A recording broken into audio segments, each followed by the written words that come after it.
Historically, martial arts has emphasized concepts like honor, discipline, and respect. For the most part, MMA fighters embody these ideas and in turn behave in accordance. With that said, there have still been some mixed martial artists who, on occasion, may have strayed away from the core principles associated with their crafts, particularly when it comes to being respectful. So, with that in mind, we've decided to take a look at some of the most notable moments of disrespect inside the UFC octagon. As always, if you guys enjoyed this video, then please be sure to let me know by leaving a like and subscribing to our channel. Now, without further ado, and ranked in no particular order, let's take a look at 10 times UFC fighters were blatantly disrespectful.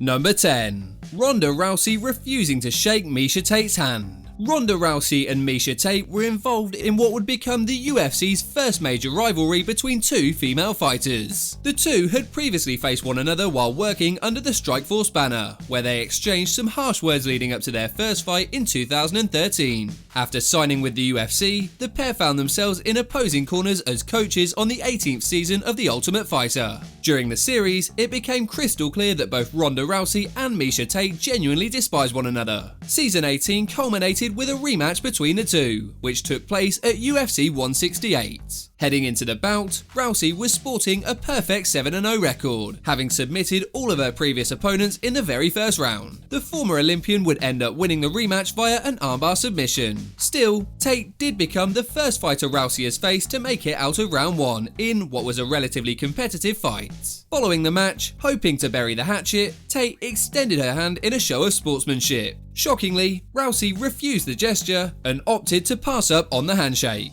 Naturally, Ronda Rousey was heavily criticised for refusing to shake hands, which in part would make the once beloved fighter something of a polarising figure amongst MMA fans. Number 9. Michael Bisping spits on Jorge Rivera's corner. During his UFC run, former middleweight champ Michael the Count Bisping established himself as one of the sport's premier trash talkers. However, his UFC 127 opponent Jorge Rivera proved that he too was no slouch when it came to trash talk. Leading up to their showdown, Jorge released a series of videos that criticised everything from Bisping's accent to his family. So, when the two finally met in the cage, the Count was out for revenge, as he pummeled his opponent and landed what appeared to be a blatantly illegal knee, on his way to securing a second-round TKO victory. After the fight was over, having taken exception to Jorge's previous remarks, Bisping decided to spit at the opponent's cornermen. Unhappy with the Englishman's antics, UFC President Dana White decided to withhold the Count's fight bonus as punishment for the controversial ending.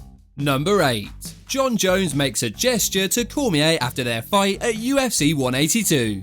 One may be hard-pressed to find a pair of athletes who dislike one another as much as Jon Jones and Daniel DC Cormier, with the two rivals famously participating in a pre-fight brawl that helped to create plenty of buzz for their eventual first clash at UFC 182. But when they finally met in the cage, Jon Jones earned a hard-fought, albeit fairly convincing, unanimous decision victory. Immediately after the final bell had sounded, Jones taunted his opponent with the now infamous crotch chop. This is the very gesture that was popularised by the professional wrestling faction D-Generation X in the late 90s. This controversial move made it very clear to fans that the bad blood between them remained as strong as ever, which was a fact that Jones reiterated during his post-fight interview. I'm sorry that I'm being classless right now. I do not like DC, and this is why I'm being this way. Number 7.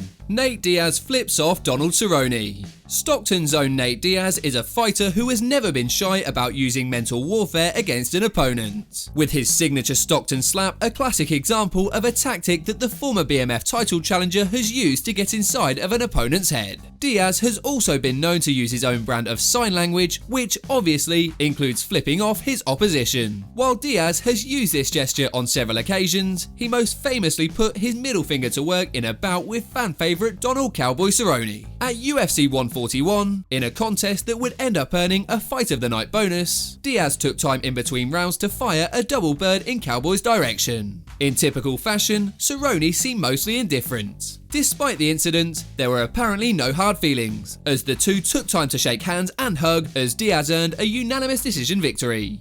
Number 6. Tito Ortiz flips off Ken Shamrock. When one thinks of an intense UFC rivalry, Ken Shamrock and the Huntington Beach bad boy Tito Ortiz will likely come to mind. This heated feud lasted for several years, with little respect shown by either man. One of the moments that took their legendary quarrel to the next level occurred back in 1999 at UFC 19. That evening, Ortiz avenged a loss to Shamrock's Lion Den trainee Guy Mezger. Following the dominant TKO victory, the Huntington Beach native continued to add to his bad boy persona, as he flipped off none other than UFC legend Ken Shamrock, who on the night was cornering for Mezger. The incident would garner plenty of attention for the UFC, as well as helping to heighten Ortiz's profile. Number 5. Colby Covington calls Brazil a dump. Throughout the early portion of his UFC run, Colby Chaos Covington showed plenty of talent inside the cage. That being said, nothing about the former NCAA Division I wrestler was particularly memorable. To help stand out from the crowd, Covington decided to adopt a supervillain persona, which he first put to work following a 2017 bout with Damian Maia. This co-headlining contest took place in Sao Paulo, Brazil. So after earning a unanimous decision victory, in a post-fight interview, Chaos antagonized the Brazilian crowd by referring to their nation as a dump. Brazil, you're a dump! All you filthy animals suck! Since the Brazil incident, Covington has become one of the most popular trash talkers in the sport. And while some fans may not care for his antics, love him or hate him, Colby Covington is one of the UFC's most prominent stars at the moment. Number 4. Paul Daley sucker punches Josh Koscheck. Former welterweight title challenger Josh Koscheck has a knack of getting under people's skin, a trait that he showcased on the inaugural season of The Ultimate Fighter. One man who found Koscheck and his fighting style particularly annoying was MMA veteran Paul Daley. Following consecutive victories over Martin Kampmann and Dustin Hazlett, Daley was set to take on Koscheck at UFC 113 in a welterweight title eliminator. Though Daley managed to go the distance, he had no answer for his opponent's outstanding wrestling, as he was thoroughly dominated throughout the fight. Moreover, Koscheck also admitted to talking a little bit of trash into Daley's ear throughout the match. Frustrated by both the performance as well as Koscheck's comments, Daley stalked his opponent after the final bell, and threw a left hook that would go down as the most memorable cheap shot in UFC history. Following the incident, a furious Dana White announced that Paul Daley would be banished from the UFC for life. And despite a solid run outside of the promotion, the ban has never been lifted. Number 3. Brock Lesnar yells at Frank Mir and flips off the crowd. In their first meeting at UFC 81, Frank Mir defeated an inexperienced Brock Lesnar early in the first round. That said, when the two men met for the second time at UFC 100, the outcome turned out to be very different. The second time around, Lesnar used his dominant wrestling to control Mir and eventually secured a second round TKO victory. After avenging his first professional loss, the former UFC champion proved to be anything but a gracious winner. Lesnar proceeded to get in Mir's face for a little post-fight trash talk, and then responded to an unappreciative crowd with an emotional double bird. Of course, Lesnar also shared some heated comments during his post-fight speech. Frank Mir had a horseshoe up his ass! I pulled that son out and I beat him over the head with it! Woo! Even going so far as to take a shot at the UFC sponsor. I'm gonna go home tonight. I'm gonna drink a Coors Light. That's a Coors Light because Bud Light won't pay me nothing. Of course, sore winner or not, Lesnar remained one of the UFC's biggest attractions, both literally and figuratively. Number 2.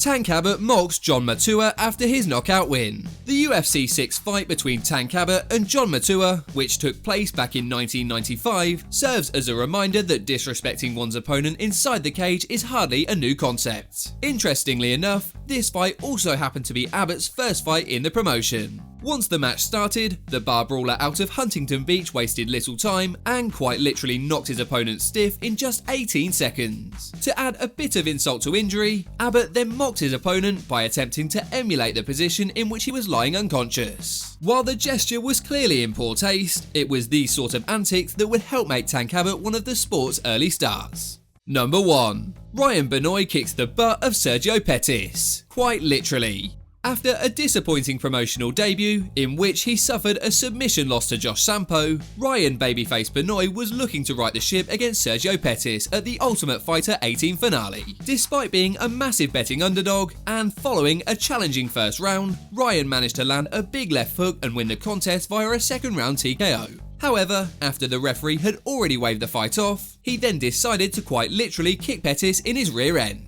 Benoit apologised shortly after the incident, and as a result, no punishment was handed down. As always, if you guys enjoyed this video, then please be sure to let me know by leaving a like and subscribing to our channel. Apart from that, thanks so much for watching guys, and we'll see you on the next video.